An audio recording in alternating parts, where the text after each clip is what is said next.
Mayong udto sa tanan. Ako di ay si Mercado. Ug ako po di ay si Deyok.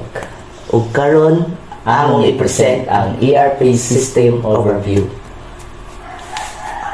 Ang ERP or Enterprise Resource Planning kay usa ka system nga nag-integrate sa lain-laing business processes sa usa ka organisasyon.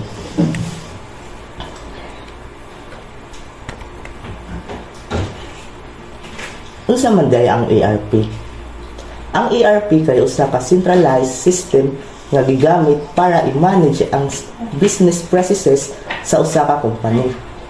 Gina-integrate niini ang finance, HR or human resources, supply chain ug sales. Tungod ani natay gitawag nga single source of truth. Meaning parehas og data ang tanang departments.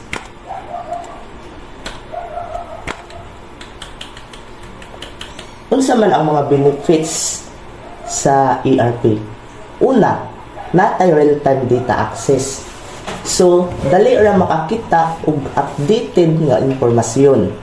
Ikaduha, mas nindot ang collaboration sa lain-laing departments.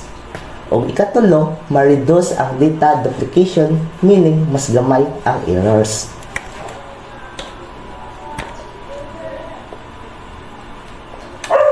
Aduna tayo duha ka klase sa ERP. On-premises o cloud. Ang on-premises kay naa sa company mismo, mas naay control pero mas mahal o kinahanglan ng maintenance. Ang cloud ERP kay naa sa internet, mas barato sa sugod, scalable ug automatic ang updates. So depende na sa panginahanglan sa company kung unsa ilang pilion.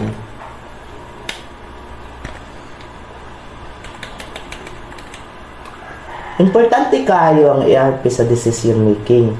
Tungod kay centralize ang data, dali ra makakuha og impormasyon ang managers, makahatag kini og mga sakto og data-driven nga decisions.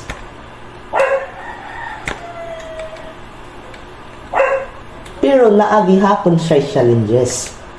Una, mahal ang implementation. Ikaduha, usahay ang employee dili dayon mo adapt sa bag-ong system. Ikatulo, lisod ang data migration ug naay risk ang mapalya ang project kung dili ma-manage og tarong. So, sa customization in ERP, ang ERP pwede i-customize para ma-fit sa business needs. Pero kung sobraan ang customization, mahimong komplikado ang system. Pwede pod makaapekto sa updates o maintenance. Mao nang mas maayo nga minimal ra ang customization. Then, sa data integrity and security, importante pod ang data integrity ug security sa ERP. Centralize ang database. So, usa ra ang resources sa data na ay rule-based access control, meaning dili tanan maka-access sa tanan nga data.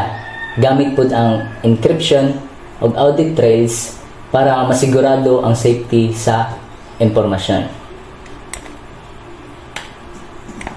And then on data migration, usa ka process sa pagbalhin sa data gikan sa daang system padulong sa ERP.